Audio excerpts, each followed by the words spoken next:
Alrighty, everybody. Hello and welcome to another episode of the Couch Warrior podcast. I am your host, Mike, and I believe this is episode 18. So today we're going to be breaking down UFC Vegas 56. It's not for another week, but I decided to just do it this week, get it done nice and early, give you guys time to check out what I think, to go check out your own opinion. I'll keep you guys updated throughout the week if I add plays or anything like that, but overall, we're just going to break down fights right now. So if you see me a little confused, it's because I'm on a new streaming thing. I'm using a different app, website, whatnot. So it's a little new to me. So if you see me, scrambling a little bit, that's why. I'm going to post real quick on Twitter so we can get people in here.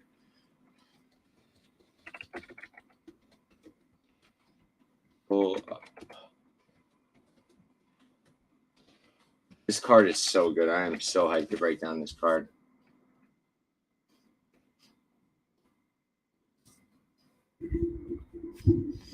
I just realized my microphone is like all the way over here. All right. If anyone's in the chat and can let me know if you hear me properly or not, that would be great. I'm still figuring all of this out, but I believe we're good to go. I believe my microphone is working. So we'll get right to it. Let me pull up our fights for this week. All right. So like I said before, this is such a dope card. I'm so excited for it. There's a lot of low-key fights, a lot of good spots, in my opinion. My boy Kiarik's in the chat saying, all good. Thank you, brother. So sounds like we're good on the microphone. But all right, so let's break down these fights. So this first one we've got, hold on. Got a new toy we could play with. Oh, yeah, check that out. So for this first fight, we've got Tony Gravely versus Johnny Munoz Jr. Gravely is 22-7-0. He is 30 years old, 5'5" with a 69-inch reach, and he is still training out of American Top Team. On the other side here, we've got Johnny Munoz Jr.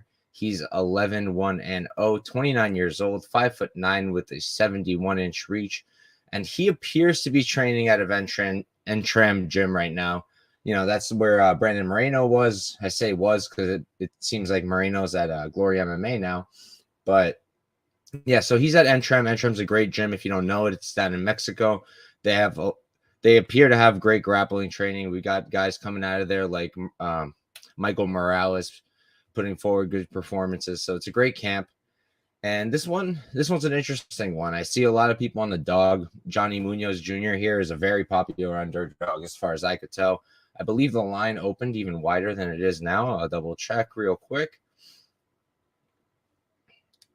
All right, it was close. Tony Gravely opened at -150. Munoz at +130. Munoz is now at +125. Gravely's at -145.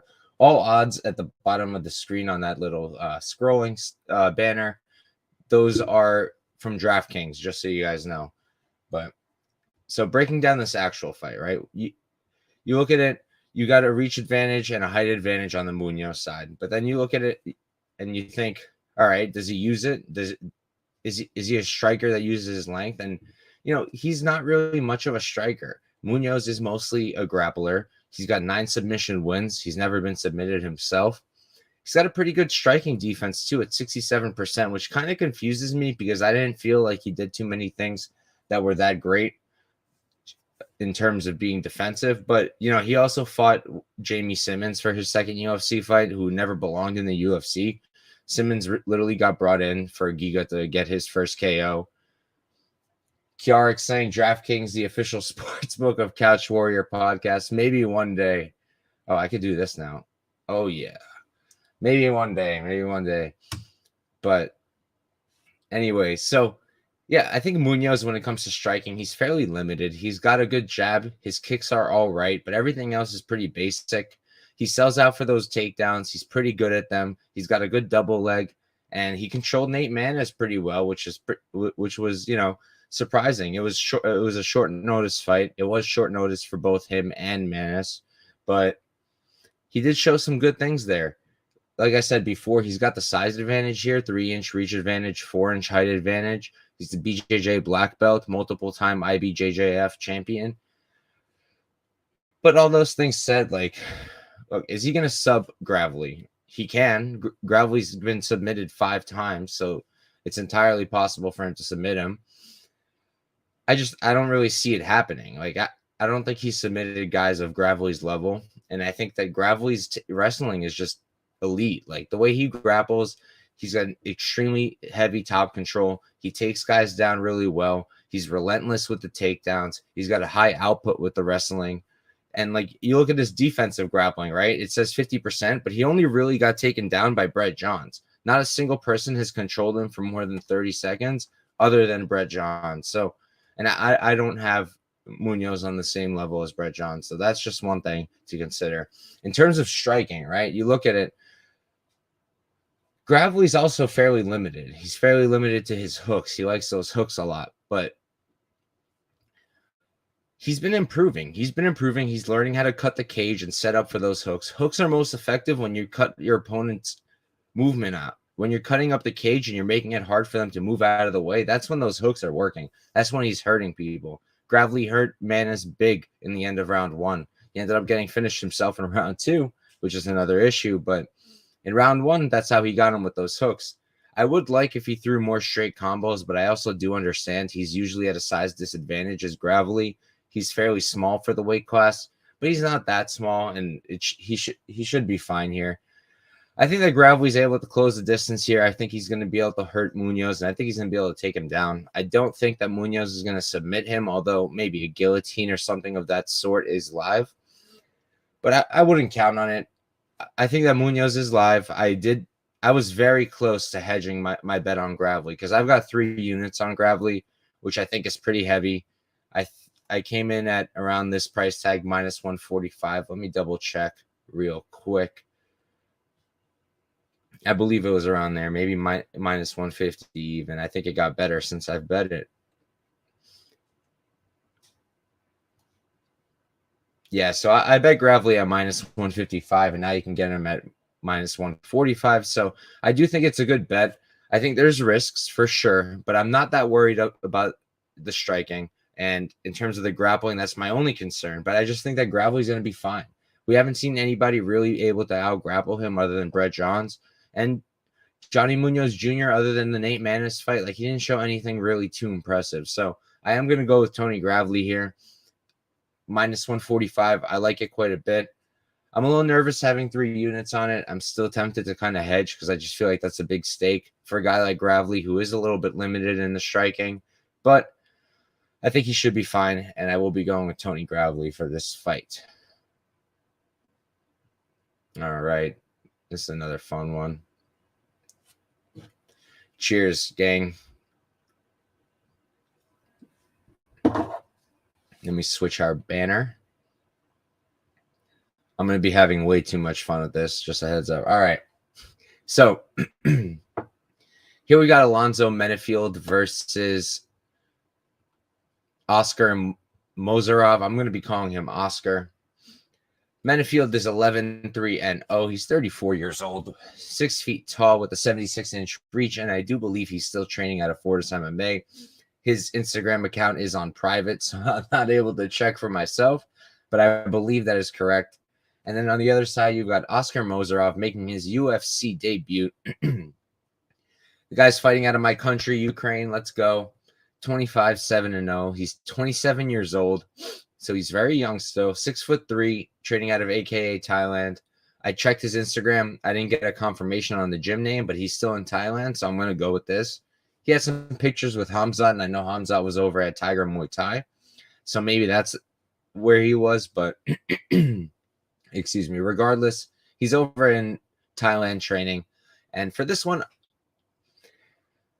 these guys are very similar, but it's hard to go with Askar Mozharov here because he's fought nobody good recently. He's got like 30 fights under his belt. I'm going to double check real quick. Yeah, the guy's got 32 fights and very few good opponents, very few good wins. And out of those 32 fights, he's only made it to decision 3 times. He won all 3 decisions, but that's out of 32 fights. All right. So it's hard to really know what we're dealing with Mozharov, because he's experienced clearly in terms of the amount of fights, but in terms of who he's fighting, it's questionable. It's really questionable. Like, especially his last 2, you watch it and it's like I don't want to violate anybody, but we throw around the term cab drivers. I would say it's kind of like that. It's like cab drivers that he's fighting out here. Real quick, it's saying my connection is unstable. Kiarix or anybody else in there, can you let me know if I'm lagging or anything? Just to make sure. But anyways, I'll continue the breakdown for now. So Mozharov, his striking is just very basic. He's very limited in my opinion. He's got big kicks, big hooks, but he doesn't really do anything special. He's not really moving his head, and he's fairly flat-footed. He is 3 inches taller, 7 years younger, but he also hasn't fought in 2 years, whereas Menifield's been fairly busy. Menifield, he's got a great one too, solid jab. He's a big power puncher, but we've slowly been watching him turn into a more well-rounded fighter. What's up, John Kelly in the house? Thank you for pulling up, brother, saying we're smooth. I appreciate it. And I'm glad that our Wi-Fi is working over here. But anyways, back to the fight. I just think that Menifield is probably going to chin check Askar over here. I think that Menifield is they're very similar fighters. It just comes down to experience, and I think that Menifield is also more well-rounded. We saw him tap out Fabio Cherant, and I don't think that's out of the realm of possibilities here. I think Menifield can use his wrestling. He's shown that he has decent takedowns. He's only got 2 takedowns in the UFC, but they were good. They were solid. You look at Mozharov, 3 submission losses on his record. His grappling, we haven't really seen it tested too much. I tried to go back as far as I could, but there's really not much because he's just fighting these old men and just knocking them out with like a spinning back kick or like big hooks. He's just knocking people out with big movements. Nothing too fancy, nothing too special. I think that Menifield should be able to stay safe here. I don't expect him to get hurt by Askar. He went toe-to-toe with freaking William Knight in his last fight, and he did get hurt there. He did get hurt in the first round, but I just don't think that Askar's going to present those issues. I really do hope that Askar has a great UFC career. I want to back him. Like I said, my fellow countryman over in Ukraine, I do think he's got a lot of potential. I just don't think it's quite there yet. He reminds me of this guy. I'm blanking on his name. He's extremely tatted. I believe he fights out of Sweden, and he was supposed to make his UFC debut like 2 years ago, but he's like awful even though he's undefeated. Blanking on his name, but this Askar kind of reminds me of him. But anyways, my pick is going to be Menifield. I just think he's more well-rounded. I think the KO is going to be live for him, and I think that the wrestling is also going to be live, although it's not something he does very often.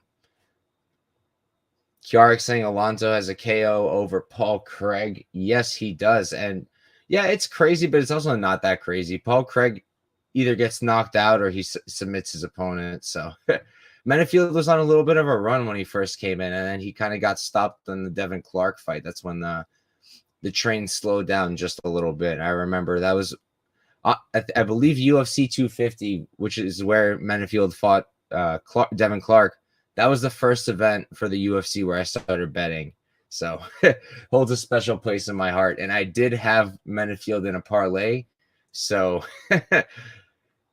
it's good memories, good memories. But anyways, Menifield is a pick here, and we're going to move right on.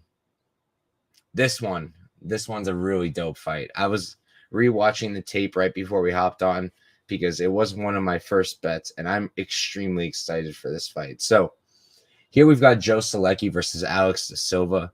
Joe Solecki is 11-3-0. He's 28 years old, 5'9". With this, we're gonna call it a 70. Let me see what UFC has real quick. I got it in my notes. Nah, I don't have it. All right, so we're gonna go with that. We're gonna go 71-inch reach for Solecki, and he does not train out of that camp. He trains out of Salty Dog BJJ / Fitness Edge MMA. Those are 2 separate camps. Pulled it right out of his Instagram.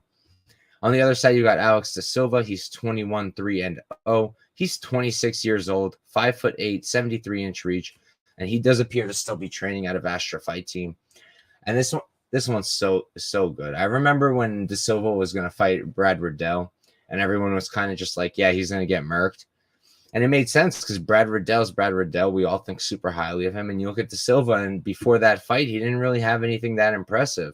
I'll pull him up real quick, but I believe that his fight before Riddell was Azula Vargas. And then the one before that, he got submitted by Alexander Yakovlev. So he didn't exactly have the brightest start to his career, but you look at him in the Kasula Vargas fight, and he was already showing good things. And then you look at him in the Brad Riddell fight, and it's like, this kid's good. This kid's good.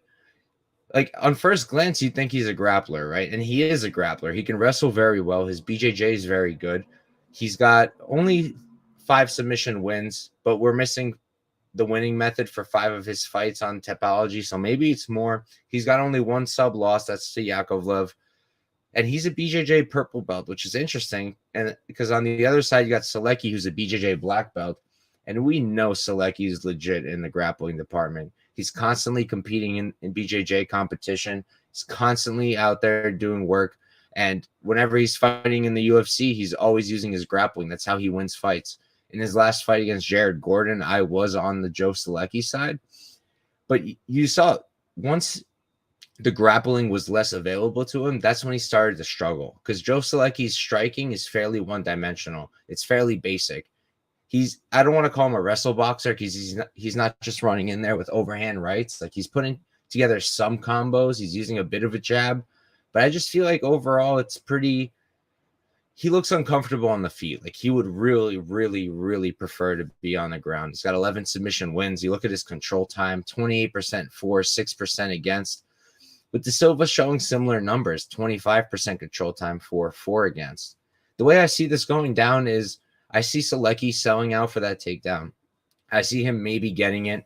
De Silva scrambling back up. I really don't see Solecki controlling De Silva. And on the feet, I give the advantage to De Silva.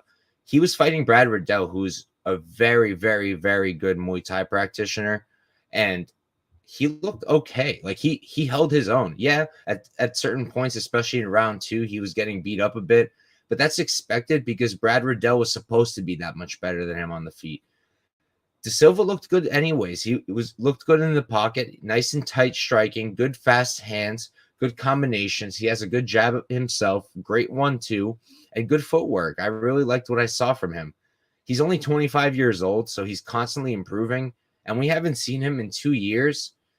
And normally I really don't like to be like, yeah, like, I'm sure they improved over this period of time and whatnot. But here, like, I would have made this pick already. It just makes me feel more confident knowing that he spent 2 years away. And I do expect that he's been working, and I expect him to come in here even better than the last time because he looked fantastic the last time, in my opinion. Brad Riddell is a difficult opponent for anybody, and De Silva in his 3rd UFC fight put on a very close fight against Brad Riddell. He was even able to get some control time. He was able to get, I believe he got a takedown. He got 3 takedowns. So I just think that if Solecki can't get his grappling going, if he can't get the takedown and hold it, if he can't take the back, do his thing, I think he's going to struggle, and I think that De Silva is going to cruise to a decision win or maybe even a late finish. I do have 2 units on De Silva. My first play on him was at plus 200 when the line first came out. I saw that, and I was like, this doesn't make any sense because it should not be plus 200. And now he's at plus 150, and actually right before the show, I added a unit because I'm really feeling good about it. I really am. I think that De Silva's just better everywhere. I'm wrong. He's not better in the grappling. I think Solecki, without a doubt, is better in the grappling. I just think that De Silva's good enough in the grappling where he can be defensive, defend himself, and then on the feet, I think he's much better. So I am going with De Silva here. Honestly, that fight should be a pick'em in my opinion. All right. This next one's another really fun one. And taping it was fun because I got to see poor Saint. All right. I believe it's Saint-Denis. So I'm going to be saying that. Hopefully that's correct. But poor Saint-Denis, when he was fighting Zaleski dos Santos, and we had Vyacheslav Borishev as the referee. Man, that was just ridiculous. But the craziest part was Saint-Denis was just going. Like, it it should have been stopped, but he was still swinging. He was still striking. And even in round 3, when he was absolutely dead, he was landing here and there. He was actually landing shots on ZDS. So this is a really interesting one. So we got Benoit Saint-Denis on one side, 8-1-0, 26 years old, 5'11", with a 73-inch reach. And I do have him training out of, let me pull it up. I've got him training out of ATT, American Top Team, and Fitness Park Vitry, which I'm gonna assume is over in France where he lives. Kiark saying the ref wanted Saint-Denis to die. He literally wanted him to die. That ref probably had a decision, but fight goes to decision, and he did not want the fight to end. But it did allow us to see some things about Saint-Denis, because on the regionals, he beat everybody, but it's just straight grappling. He was just wrestling everybody down, and there was very little to see.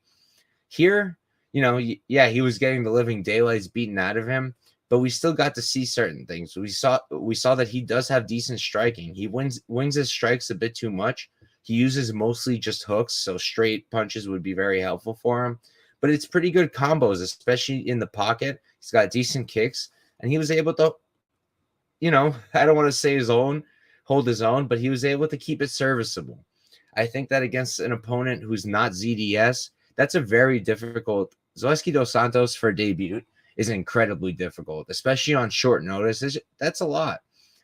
This fight is definitely more favorable for him, but we'll get into it in a second. So on the other side, we got Niklas Stolze. I'm going to be calling him Stolze. 12-5-0, 29 years old, 61-inch reach. I mean, oh my gosh, 6'1" with a 75-inch reach. And Stolze has been an interesting story. So he made a debut early against Ramazan and Meev on short notice. And I say early because I feel like he could have spent a little bit more time before the UFC. But 12-5-0 now. So he was what? He had 15 fights before the UFC because he's had 2 since. I guess he was ready. But even against Meev, like, he looked pretty good. Meev is also a grappler similar to Saint-Denis. Meev also is constantly going for that takedown, doesn't have much striking of his own, sells out for that wrestling. And while Stolze was getting taken down, he was getting back up. He did pretty good. Meev, he was 4 for 12 against Stolze. Stolze's got a good sprawl. He does the right thing with his hooks. And when he does get down, he does the right things to get himself back up on his feet. And then we look at who's better on the feet, right? Because if Saint-Denis can't keep Stolze down, that's where the fight's going to be decided. And honestly, I think I give it to Stolze. Stolze's got nice leg kicks. He's got a great jab. The combos are pretty decent, but I would like more of a 1-2. And he starts to look good once he starts letting those combinations go. You look at the sub game for both of these guys, which I think is going to be really interesting here. So Saint-Denis of 9 wins, he's got 6 submission wins, 0 sub losses. Stolze on the other side, 5 sub wins, 0 sub losses. But Stolze, he's a kickboxer by trade, 20 fight kickboxing experience. I just feel like here, Saint-Denis is going to sell out for the takedown. He's going to keep shooting. I think he's going to get it a few times. But I think that Stolze is going to be able to get up. And on the feet, I think that Stolze is just going to be better. I think that he's going to present issues with his length. I think he's got the straighter strikes. And I think that Saint-Denis kind of depends on being in the pocket. And that's not a safe place to really guarantee your victory in terms of striking. So I do like Stolze. I think there's some risk to him. I obviously do see a path of victory for Saint-Denis. But, I got Stolze at plus 130. I think that's great odds. I think that this easily could have been evens or even slight favorite for Stolze. So I'll take Stolze here. I wouldn't even count out a submission. He's shown that he's got decent sub game. Like I said, 5 submission wins. And, you look at that Jared Gooden fight, you can't take much from it. Gooden is a power striker. Gooden is much better than people make him out to be. I expect him to be back in the UFC quickly. So you can't just look at that and be like, oh, he got knocked out. Saint-Denis is going to knock him out too. Just got this Viking helmet the other day, and this thing is itchy. But all right. So, yeah, Stolze is the pick here, plus 130. I like it a lot. Like I said, Saint-Denis is going to sell out for that takedown. If he can't get it, I expect Stolze to win the fight. Not easily, but fairly well.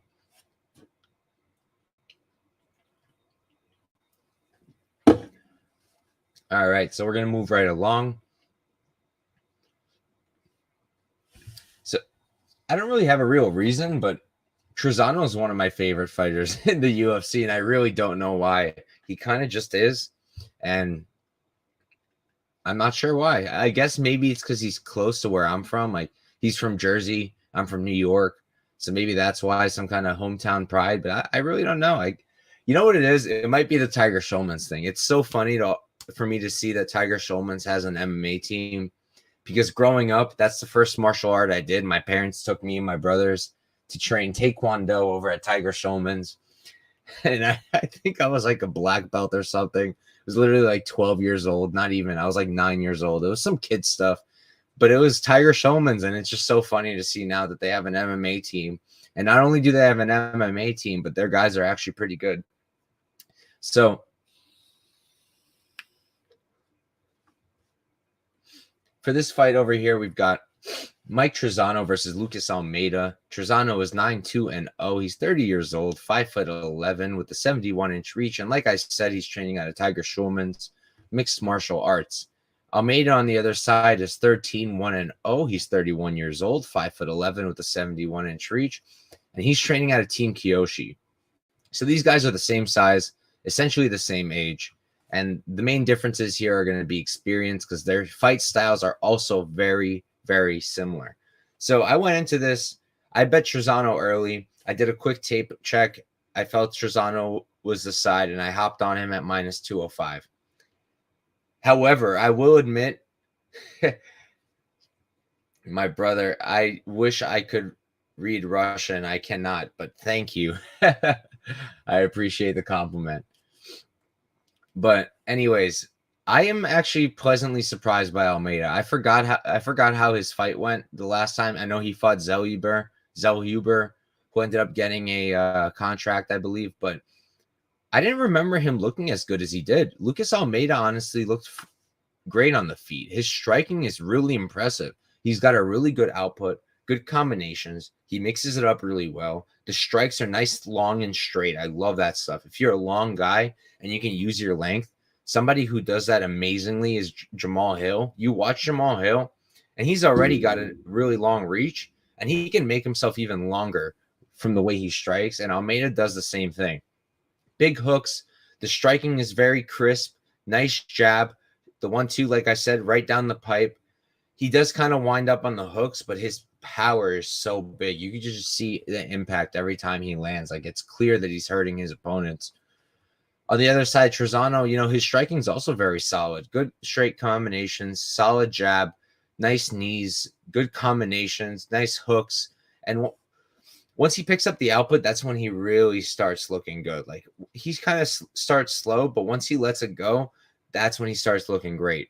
The striking defense for both of these guys is pretty low, 48% Trizano, 47% for Almeida, but that's from one fight, so take that as you might.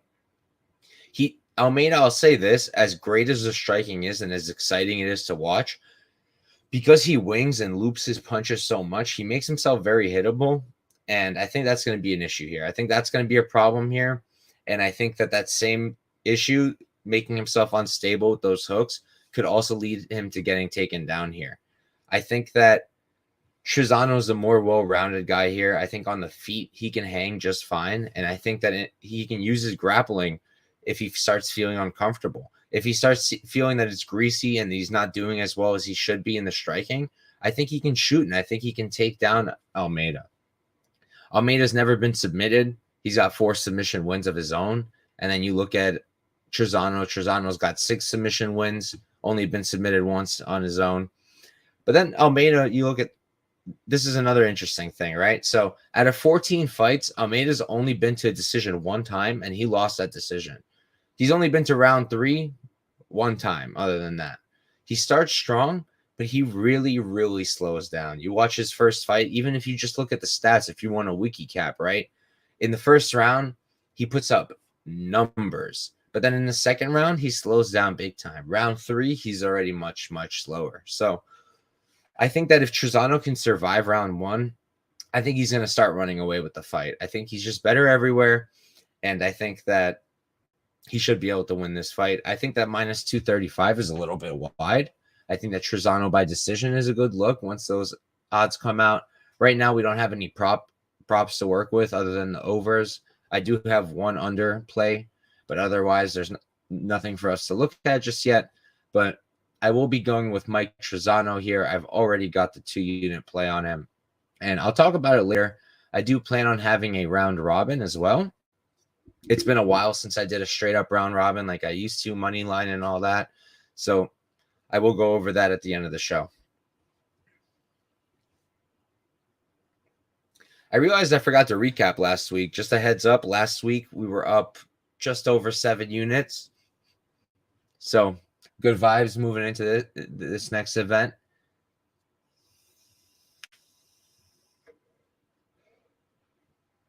All right, so this one's, I wouldn't call it a banger, but personally, I'm pretty invested in seeing how Blanchfield's career works out because she has been surprising to me. So for this fight, we've got Erin Blanchfield versus JJ Aldrich, and Blanchfield is 8-1-0. She's only 23 years old, 5'4" with a 68-inch reach, and I do have her training out of MK Muay Thai. On the other side, you've got JJ Aldrich. She's 11-4-0, 29 years old, 5'5" with the 67.5-inch reach. So we're going to call it even. Kiara saying, I called the Holly Holm age fade last week. Yeah, I mean, honestly, I only saw bits and pieces of the fight, so I'm not saying anything in terms of who won or lost that fight. I had Holly Holm, so that's more so why I shouldn't say anything because I'm just biased. But yeah, I mean, age is probably definitely catching up to her. 40 years old, that's a lot to ask of somebody. But back to this fight, we got Aldrich. She's out of Elevation Fight Team. Was one of my favorite camps. I'm starting to worry about them over there. It seems like, I don't know. It seems like Whitman's having some issues. Maybe he's not having much control over his fighters. Maybe that's just Rose, but losing some faith in the camp. That's how I feel. But anyways, in terms of this fight, right? So first of all, I'm going to say this line is way too wide, way too wide. Whatever JJ Aldrich by decision comes out to, that's probably how you should be betting this. I say this as a hypocrite because I've already got Blanchfield parlayed, but in my opinion, the smart move here is probably Aldrich by decision, and I'll explain why. I think Blanchfield should win. I just think that the odds you'd be getting for JJ are fantastic. On the feet, right? On the feet, can you really say that Blanchfield is that much better? I don't think so. Yes, her numbers look great. Her striking defense, 65%. But you look at Aldrich, she's got 61%. And Aldrich has 10 fights in the UFC to Blanchfield's 2. So we've got a much bigger sample size on Aldrich. Aldrich's striking, it's not great, not anything special. Her jab is pretty good, and the 1-2 is solid. So her basics are good. And normally that's not going to be enough. But here, Blanchfield on the feet is also just basics. I have her down as just serviceable. Nothing too impressive. Blanchfield's jab is also good. Also has a decent 1-2. Combinations are all right. But Blanchfield sells out for that takedown. She sells out for the wrestling. It makes sense, though, why. It makes sense why Blanchfield would sell out for it. You watch her against Miranda Maverick, and I'm super high on Maverick. I bet her almost all the time. I bet Blanchfield in that fight, but I do bet Maverick. I think highly of her. And Blanchfield just dispatched her. She dispatched her. She beat her over 3 rounds, took her down 7 times, controlled her for, I believe, 12 minutes. And then the fight before that, she picked up 23% control time on the fight. Like, her grappling is no joke. Her wrestling is no joke for Blanchfield. Aldrich, she's also got decent grappling. Her takedown defense is also solid, 72%. Robertson went 1 of 6 on her for the takedowns. But in terms of her offensive wrestling, it's not really something she does. The way I see this fight playing out is if Blanchfield can get it down, if she can get it down to the ground, if she can continue to do so, and she can hold JJ down, she's going to run away with this. It's going to be an easy decision win for Blanchfield. However, if she can't get her down, I don't think that this is going to be a runaway fight for Blanchfield in any sense. Like, she's no Menifield, she's not like some crazy striker. Her thing is grappling. That's why she's so good. It's the grappling. It's not the striking. So I am concerned about that, and I would think about that before going crazy parlaying Blanchfield. Like I said, my hypocritic butt, try not to curse, has Blanchfield parlayed. But I think the smartest thing to do is to avoid it and probably play Aldrich if you really want to bet this fight. I would throw up 1-800-GAMBLER, but we already know the deal here. So we're gonna move right along. This one is awesome. This is a really exciting fight also. But also it's a weird one. So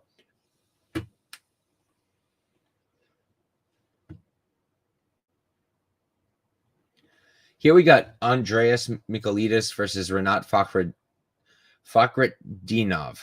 Rinat Fakhretdinov. So Michailidis is 13-5-0. He's 33 years old, 6 feet tall with a 75-inch reach, and he is training at a VFL Martial Arts Academy.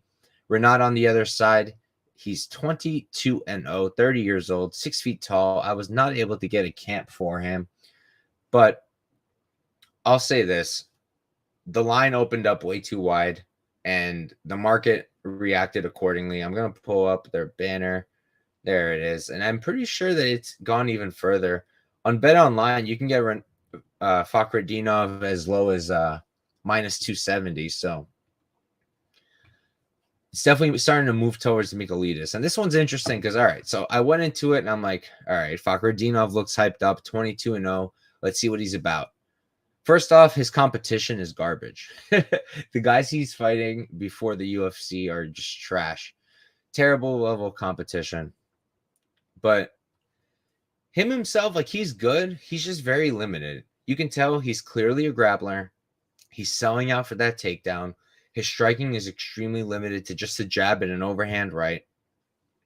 And the wrestling is dominant, but it's not like he's causing tons and tons of damage, Like, he's not just destroying people. He's mostly just holding them down. And we're starting to see that count for less and less. The thing is, I don't expect Michailidis to be fighting off from bottom, throwing up submissions and making it look like he can win from bottom. And I do expect him to get taken down and held down. But if Fakhretdinov is not causing damage, it can get really greasy here. Michailidis, we don't have anything to work with in the UFC in terms of defensive grappling. But I went back to his regional scenes, and I pulled up his Menifield fight, and Menifield is actually pretty legit. You check him out. He's a great fighter, and his takedown defense was very solid there. It actually turned out that he ended up getting a takedown of his own, I believe 2 times even. So he's not completely out of the water. Kiarik saying, why was this guy 14-2 fight? Exactly my point. To build up that record, man. Now you look at him, 22-0. He was probably pretty easy to sell to Dana White. So, but the thing is, he's just not. He's not amazing. Like, I don't think the record reflects how good Fakhretdinov is. I think he's good, but not amazing. The thing is, so like I said, I came into it hype about Fakhretdinov, watched him, and then I was like, okay, Michailidis is probably gonna be the play. And then you watch Michailidis, and it's like, all right, the takedown defense is there. But what's his game? What's his offense? And he's also limited on the feet. He's not throwing a lot of straight strikes. He keeps his hands very wide, very square, so he's still hittable. The striking defense is in the mid-50s, I believe. And he's also just looping strikes. He's got a nice check left hook, but he gets very sloppy. Big overhand right. The jab is solid. But like I said, he wings his punches a bit too much, and he's lacking combinations. And another thing to consider is he's also not moving his head much. But like I said, I don't think that's going to matter all that much. Fakhretdinov being primarily a grappler. The way I see this playing out most likely is Fakhretdinov just taking him down over 3 rounds and defeating him by decision. But this is like a stay away for the most part. I have Fakhretdinov parlayed in one chalk parlay that I did when the lines first came out, but I don't think I'm going to be playing him much more. I think that Michailidis by KO in round 3 is going to be one of my crazy props that I hit every week. So that's something to consider. But yeah, I think that Fakhretdinov wins the fight, but I think it's going to be greasy. And I think these odds are way off. And I don't blame anybody for betting Michailidis at plus 230. It's just he's also very limited. I will be fading Fakhretdinov in the future. I just don't necessarily think this is the spot to do it. All right. Another banger. Banger after banger after banger after banger is this card. Honestly, it's such a good fight night card. Better than some of the pay-per-views recently, honestly.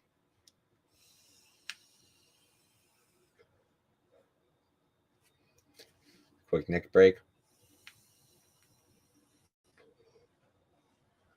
All righty. Cheers, guys. Thank you guys for tuning in. Anybody watching, I appreciate it very much. I chose to do an early show this week instead of next week, because give everybody time to tune in. I am one of the smaller guys out there in the space. So hopefully, since I'm nice and early, I can help you guys pick some good spots and beat the line movements. But cheers to anybody watching. I appreciate you big time, especially my guy Kiarix. Always tuning in, always there for me. I appreciate you big time.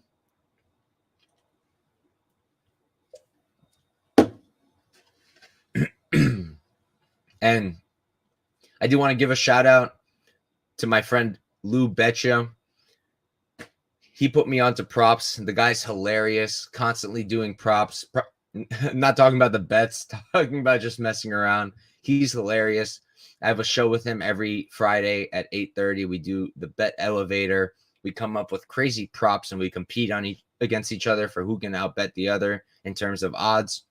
It's a lot of fun, and that's my guy. So I just wanted to give a quick shout out to him and our show. But moving on, here we've got Osbourne versus Zarrukh Adashev. Osbourne is 10-4-0. He's 30 years old, 5'7" with a 72-inch reach, and he is training out of Syndicate MMA. Adashev on the other side is 4-3-0. He's 29 years old, 5'5" with a 65-inch reach, and he is currently training out of Nikatone MMA. So Adashev is a sad story for me because excuse me, because he came into the UFC during COVID. He was one of those guys that got a short notice debut, and obviously he benefited because he came into the UFC. I think it was 4-1-0, or no, he was 3-1-0 because since then he has lost twice in the UFC and won once. But he came in super green. He does come from kickboxing, from Glory. He had, I don't have the exact record, I don't think. Let me check. I do have it. So it's in kickboxing, he was 16-3. And I feel for him, man. I feel bad for Adashev because I think that the size is limiting him big time. I think that if there's like a 115 division for men, I think that Adashev would be legit there. I think he'd be one of the best guys in that division if there was such a division. The issue with him being a flyweight is that he's still too small even for flyweight. Against Benoit, Benoit was still bigger and had a longer reach, but he was able to stifle that using leg kicks, and he really hurt Ryan Benoit, and he really limited how much he could move. And that's how Adashev was able to pull away in that fight. He would crash the pocket, very good boxing up close. He's very good in the pocket. But he struggles. He struggles with length. You saw that when he fought. God darn it. I'm blanking on his name. I'm going to pull it up real quick. Sumaderji. So when he fought Sumaderji, we saw that he struggles a little bit with length. Maderji is also very long. He's taller than Osbourne is, but he's got, I think, the same reach. And I think that Osbourne's going to present similar issues for Adashev. I think that Osbourne is going to be able to keep this at distance. He's got a great jab. His striking is straight, which if you've watched my shows, I'm a big fan. I think that straight strikes down the pipe, a 1-2, a jab, and a high guard can take you very far in MMA. And Osbourne keeps his strikes straight, Nice 1-2 down the pipe. Great combinations. Very, very fast hands. The hand speed is fantastic. There are a few issues. The striking defense, 42%. He leans back kind of like Dusko does. If you saw me last week, I couldn't stop ranting about how terrible Dusko's striking defense is. And Osbourne kind of does a similar thing where he'll back up with his hands down and kind of chin up. But I don't think it's going to be too big of an issue here because, Dusko he paid for that against longer guys who could reach his head when he backs up like that. Adashev, he's going to have to crash the pocket in order to reach. And I think it's just going to be difficult for him to take advantage of any kind of deficiency in Osbourne's striking defense. So something I think is interesting here is, what if Osbourne grapples, right? Adashev, super new to MMA, super green still. We're talking about a record of 4-3-0, very green, and no submission wins, and he's got one sub loss on his record. A kickboxer, probably training his grappling. Nick Catone's MMA, great camp to work at over in New York. It's in New Jersey. He's from Brooklyn, which is why I like him so much. I've always cheered on Adashev. I bet him whenever I can, where I think he has a chance to win. I'm from Brooklyn, born and raised for the most part, and I do have some Brooklyn pride, so I was cheering Adashev on big time, but I just don't think this is the spot. So I think that Osbourne can possibly mix in the grappling, like I mentioned. In the UFC, it's not something he does, not really something he's done, but he's got 5 submission wins. He's been submitted 2 times himself, but that's not going to be a problem here. Obviously, I don't expect Adashev to be submitting Osbourne. And one other thing I would say is that Osbourne can be flat-footed sometimes, and that's going to give Adashev the opportunity to throw those leg kicks that he used on Ryan Benoit. Adashev, he finds success no matter who he's fighting, no matter how much bigger they are than him. But I just think that Osbourne's going to be too much. I think that his combinations are better. I think that although Adashev has that kickboxing background, I think that Ode Osbourne is just as good on the feet.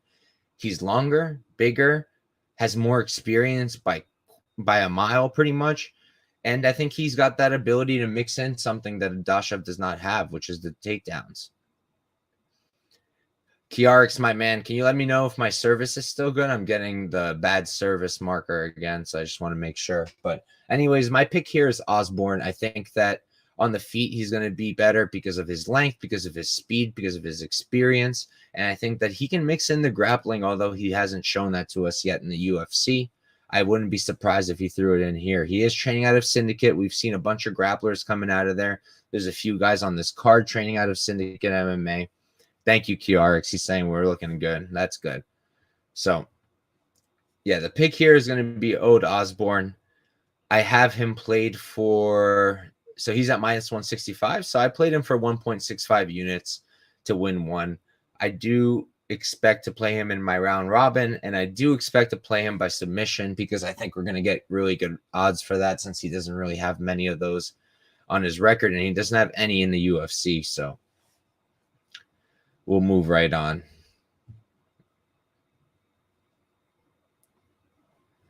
Another one where I had to bet against my boy.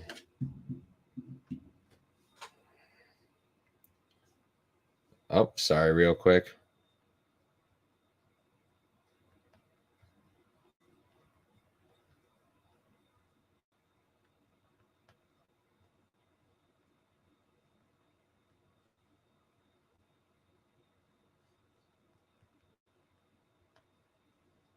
Okay. Had to text my lady friend. All right. My girlfriend. So here we've got Jeff Molina versus Zhalgas Zhumagulov. Molina is 10-2-0, 24 years old, 5'6" with a 69-inch reach, and he is training out of Glory MMA over there with James Krause and the team. On the other side, we've got Zhalgas Zhumagulov. He's 14-6-0, former Fight Night Global Champion, 5'4" with the 66-inch reach, and he's training out of American Top Team nowadays. So this is another one that's super interesting, and I was a big Zhumagulov fan going into the UFC. I thought he'd have a bunch of success. he hasn't quite found it. He's 1-3-0 in the UFC, but I also think he got robbed against Paiva, so I think he should be 2-2-0. I mean, I think he should be 2-1-0. Wait, 2. My math is so bad. 2-2-0, yeah. But anyways, for this fight, it's really going to come down to, can Zhumagulov grapple Molina? Because on the feet, I don't think it's even close. On the feet, I give the advantage to Molina. He's got super slick striking, really good speed, great jab, good 1-2, slick right hand, great hooks. The combinations are great.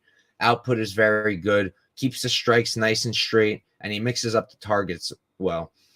My one thing with him would be his head movement. I think he needs a little bit more head movement, but I think he should be okay here in regards to the striking. His defensive grappling is a little bit problematic. It's sitting at 37%, and it's not great, but he does the right things to keep himself safe. He hits the overhooks properly, the underhooks properly, and he pops back up quickly. He's also got 5 submission wins of his own, and he's only been submitted once. And we did see his submission defense tested against Silva in his last fight, and he held up. He is susceptible to forward pressure a bit. We saw that in this fight against blanking again, our boy, a guy that I really like nowadays, Arichi Lang.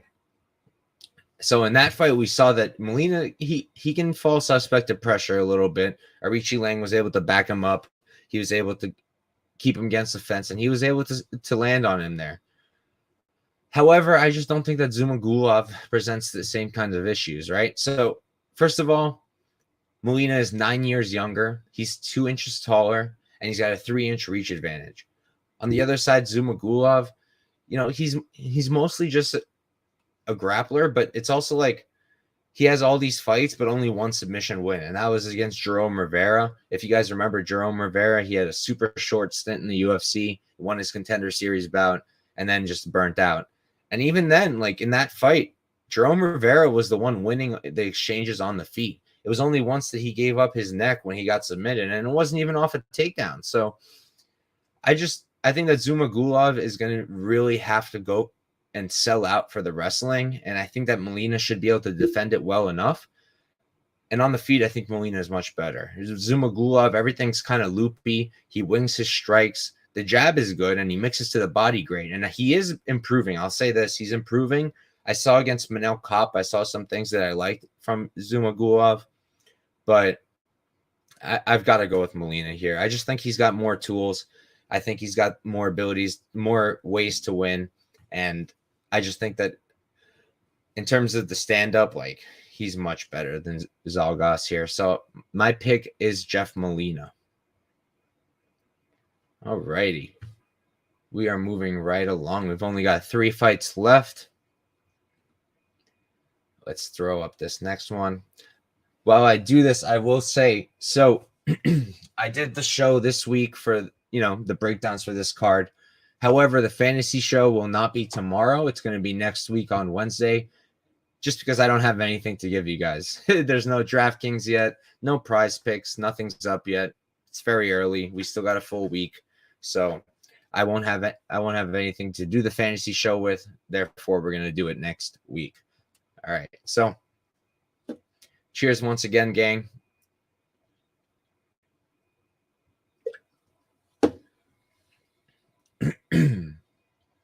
And let's keep trucking right along. So here we got Poliana Botelho versus Karine Silva, I believe it is. Poliana is 33 years old. She's 8-4-0, 5'8" with a 67-inch reach, and she is training out of Nova União. Silva on the other side, she is 14-4-0. She's 28 years old, so she's 5 years younger. 5'5", giving up 3 inches of height, and she's got a 67-inch reach as well. So they're even Stevens there, and she's training out of Gile Ribeiro team. So I'm seeing a lot of love on Silva. And even, look, you see that Tapology bar over here. Even Tapology's loving on Silva. But personally, I don't see it. I don't really see it. You look at her in her Contender Series bout, right? She fought a woman who's an atomweight. Yan, is an atomweight. She belongs in atomweight. She's a small, strong woman, but she's way too small for this weight class. And Silva struggled with her. Silva didn't win that fight easy.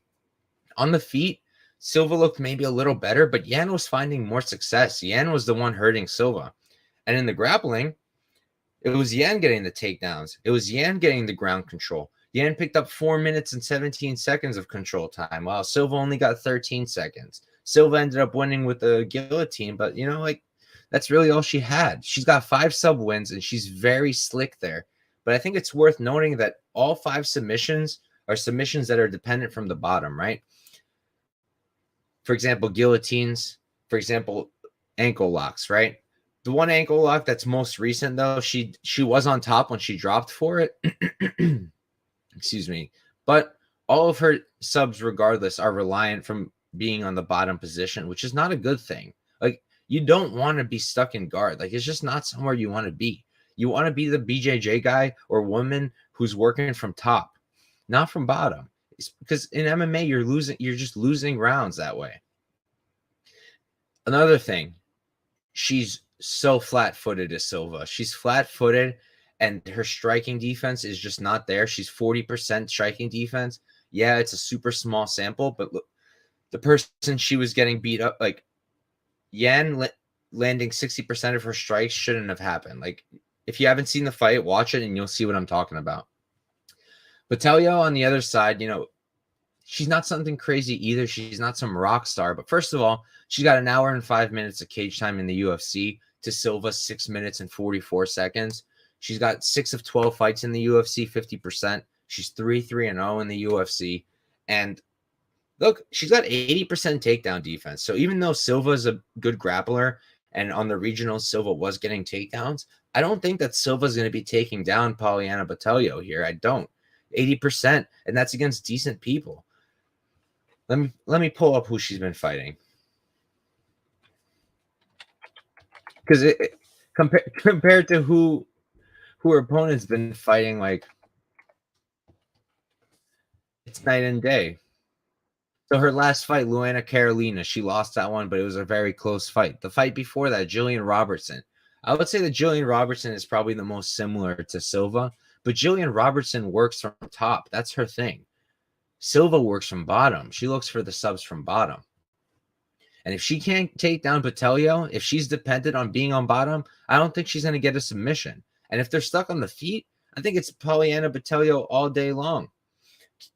Kiarix over here saying vet lesson here for the Dana White Contender Series debutante. And yeah, man, I agree. I'm not a person who's always on that Dana White Contender Series fade, but it is a really good angle in certain situations. And I think that this is one of those. And I'm really surprised by the odds. I am. I'm confused how Karine Silva is a favorite against somebody like Botelho. I understand that Poliana hasn't been the most impressive, but really, what has Silva really done that's that impressive as well? I personally don't get it.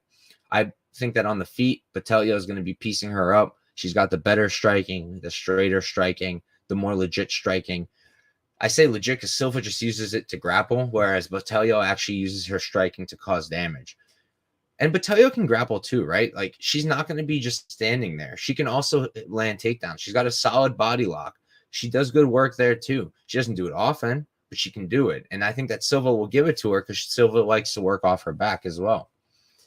But the pick here is Poliana Botelho. I think that she will indeed give a veteran lesson here to Karine Silva, and that is my pick.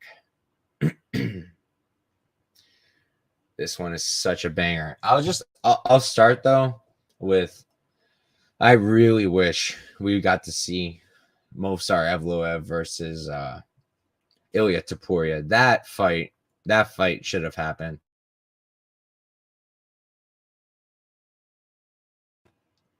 Excuse me. That would have been sick. I personally thought that Topuria was going to beat Evloev, and I still think he would have, but it's too bad that that fight didn't happen. Anyways, here we've got Dan Ige versus Movsar Evloev. Ige's 15-5-0. He's 30 years old, 5'7" with a 71-inch reach. And let me double check that that is correct. I have him training at a Fight Ready MMA now, On the other side, you got Movsar Evloev, 15-0. The man has never tasted defeat. 28 years old, 5'7" with a 72.5-inch reach, and he's currently training out of American Top Team as well. So, look, this comes down to Evloev is probably just going to be taking Ige down and controlling him most of the fight.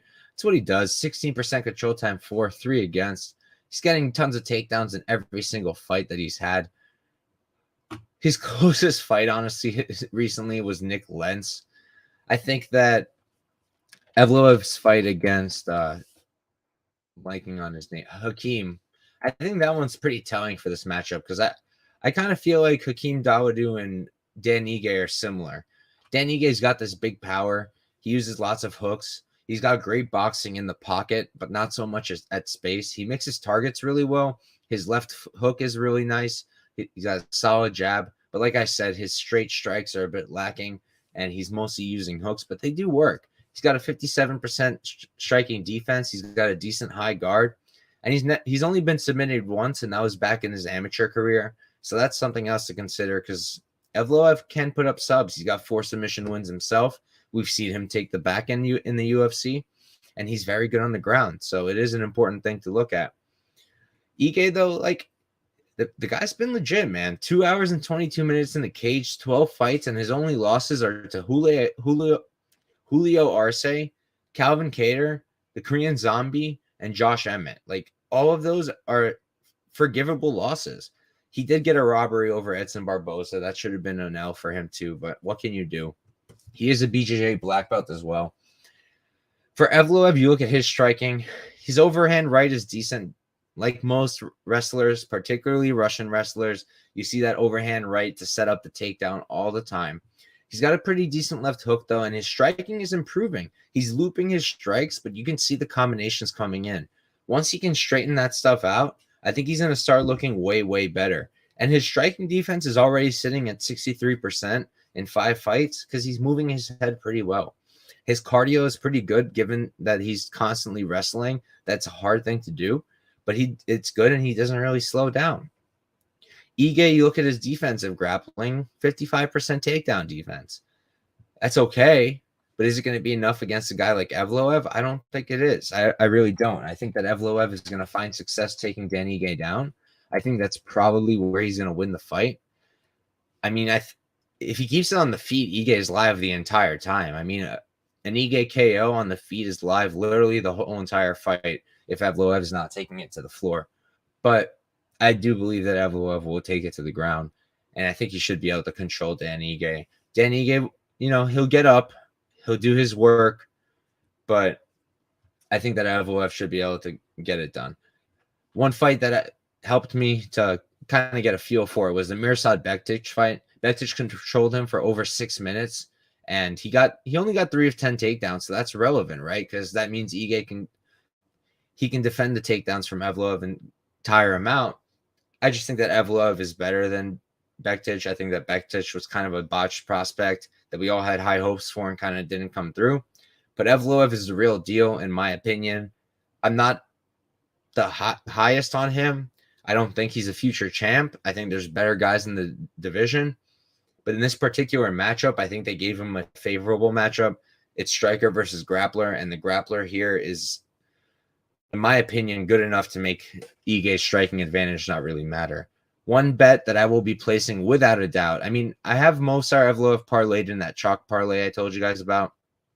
If I do end up doing my money line round robin, he's going to be in it as well. But otherwise, you can't bet him money line minus 365. That's ridiculous. I can't blame anybody for taking Dan Ige at plus 280. I kind of think that's a solid spot. But personally, if you've watched my stuff, I do my crazy hedges. I'll be hedging Dan Ige by KO in probably round 3. If he picks up the W, I think that's probably going to be how it's done. Evloev's tired. Ige knocks him out. If it goes to the decision, I really do think that Evloev wins. Maybe if you're playing Ige, do Ige decision, no action. That's not a terrible look. But overall, I do like Movsar Evloev to win this fight. I think he should be able to pull away with a W here. All right, and we're up to the main event of the evening already.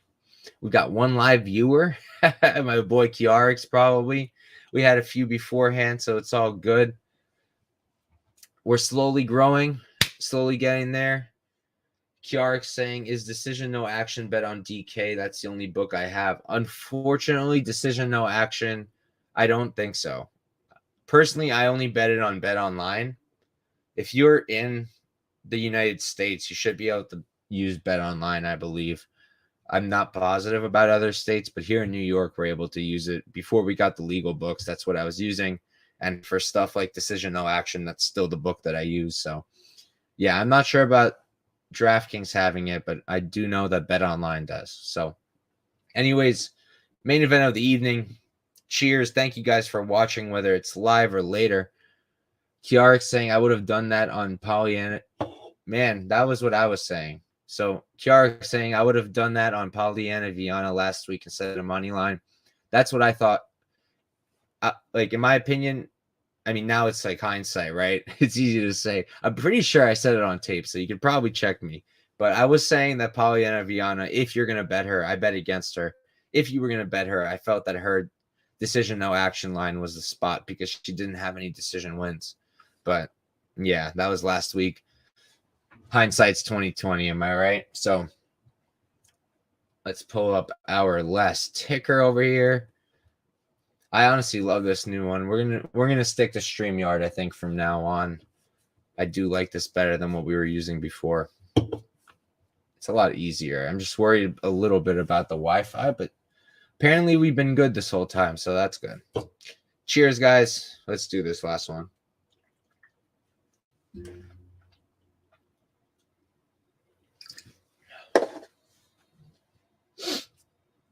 Alrighty, so Kiarix pointing out that Jairzinho's 5'10". He is, man. He is. So we'll talk about that in a second. We got Alexander Volkov versus Jairzinho Rozenstruik. Volkov's 34, 10-0. He's 33 years old, 6'7" with an 80-inch reach. And I do have him training out of Strela team. He's not sharing his Instagram with us. It's private, so I have no way to check. I mean, I do have a way. I would have to ask to follow him, but no time right now. On the other side, you got Jairzinho Rozenstruik, 12-3-0, 34 years old, 6'2", 78-inch reach, and he's training out of American Top Team. Now, I said 6'2". That's 1,000,000% not true. I don't know what happened. I do want to put this out here. It's not Rozenstruik who lied. At least according to him, he says that he told the UFC he's only 6 feet tall, and they put him at 6'3". I don't know if that's true. What I do know is true is that Augusto Sakai is 6'3", and when you looked at them next to each other, it was pretty clear that Rozenstruik can't possibly be taller than 6 feet, and it's more likely that he's 5'11". Now, add to that he's flat-footed. But asterisk, so is Volkov. This is going to be a tough fight for Rozenstruik. I really don't see how he wins. Like Kiarix said, how does Volkov lose here? I'm not sure. I'm not sure how he loses. I mean, look, I do know how he loses here. It will be Derek Lewis-esque, where he was winning the entire fight and then gets knocked out. We have seen Volkov slowly kind of, I don't want to say decline because I'm a fan. I do think highly of him. But I would say he's been looking less good. Aspinall, I'll cut him a break. I think Aspinall is a future champ and an absolute beast. But, excuse me, I thought against Tybura, he looked a little questionable. And I was worried because I had a good amount of money on Volkov. I think pretty highly of Tybura too, but I don't think that Volkov should have had a close fight with him. And it was pretty close. But here, I just feel like there's not enough danger for him. Like, look, Rozenstruik, he's a counter striker, and that's it. He doesn't lead the dance. He's not going to be in here hopping in, jabbing Volkov, hopping back out. No, he's going to wait for Volkov to walk him down. Volkov's going to be throwing his punches, the straight strikes, the jab, the 1-2, and Rozenstruik's going to be looking for the counters in the pocket. As long as Volkov can stay safe, I think he's going to walk. I think that this is an easy matchup for him. I think he just has to not get knocked out. That's it. I really think that he's the better fighter here all around. Striking wise, I think he's going to be, first of all, I think he's the better striker. And second of all, even if he wasn't, dude, if Rozenstruik really is, let's call it 6 feet tall, right? That gives Volkov a 7-inch height advantage with a 2-inch reach advantage. 2 inches doesn't sound like a lot, but when you've also got that length and you can lean, it does matter. It does matter a lot. And he's going to be able to make himself long and make it difficult for Rozenstruik to counter it. He's thrown takedowns before, too. He took down Curtis Blades at Volkov, but I wouldn't exactly expect it here.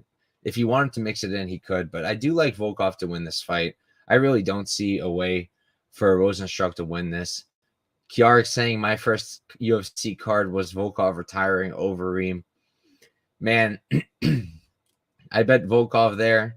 I've been betting Volkov for a while, but I remember I was also very upset. I was hyped for Overeem maybe making one last run, but we have seen some new guys pulling one last run. Glover Teixeira got his title. Jose Aldo might fight for a title soon. Coming back. Kiarik saying Volkov looked insane, and I agree. He looked really good. He was looking really good in every fight. I thought even against Curtis Blades, like he looked as good as he could. I'm a Curtis Blades truther, so. But yeah, I really do think he's a better fighter here, and I think he should walk. I have just over 3 units on him spread out. I got him at minus. Yeah, I'm gonna have to pull it up. I got him at minus 160 for 1.6 units. And then again at minus 154 for 1.54 units. Yeah, and that's it. We broke it down. So that's it for this card. Like I said, the card's not till next week. So you guys have plenty of time to check out what I've said. If you're rewatching, you got plenty of time to check it out for yourselves. At the end of the day, I'm just here to provide information. If you've got no time and you like my picks and you just tail blindly, sure, that's great. But my main goal is to help you guys make your own picks as well, see how I'm looking at it, and then take a look yourselves and see what you think. That's my goal. Like I said, the fantasy show will be next week. We don't have anything to work with, so I can't possibly do it this week. And next week we'll also be doing the bet elevator on Thursday rather than Friday, but more information on that later. So thank you guys for tuning in. I appreciate every single one of you. And have a great night. Oh, wait. I didn't give my picks. Always give my picks. All right. So real quick, the picks for this week. Alexander Volkov, like I said, minus 160 and minus 154 total stake, just over 3 units. Tony Gravely, minus 155, 3 unit stake. I suggest going a little softer. Poliana Botelho, plus 105, 1 unit. Jeff Molina, minus 158, 2 units. Ode Osbourne, minus 165, 1.65 units. Mike Trizano, minus 205, 2.05 units. Niklas Stolze, plus 130, 1 unit. Alex De Silva, plus 205, 1 unit. Plus 150, 1 unit. And then Alonzo Menifield, minus 135, 1.5 units. Then I've got Blanchfield parlayed with Fakhretdinov Evloev for plus 112, 1 unit. I've got her parlayed with Trizano at minus 136 for half a unit. I've got her parlayed with Menifield at plus 108 for half a unit. And then I also played Dan Ige, Movsar Evloev under 2.5 rounds. They're giving me plus 275. And I think that's ridiculous. Dan Ige is a finisher, tremendous power. And then you've got Movsar Evloev, who's a great grappler and is always live for a sub. Kiarik saying no. Pudzianowski dog shot. Is that from KSW? I saw that there's a card. Yes. I might have to take a look. I am very excited to check out all the other cards after this. If you guys have been following me the last few weeks, I've been putting up shorts for other promotions. I'll break down fights. I don't put up the whole fight. I mean, the whole fight card, but if I find spots on the regional scene, I put up a short, 2-3 minutes, so you can just get my breakdown. But anyways, that's it for today. Thank you guys for tuning in. Have a great week, and we're going to have some sick fights next week, so have a good one.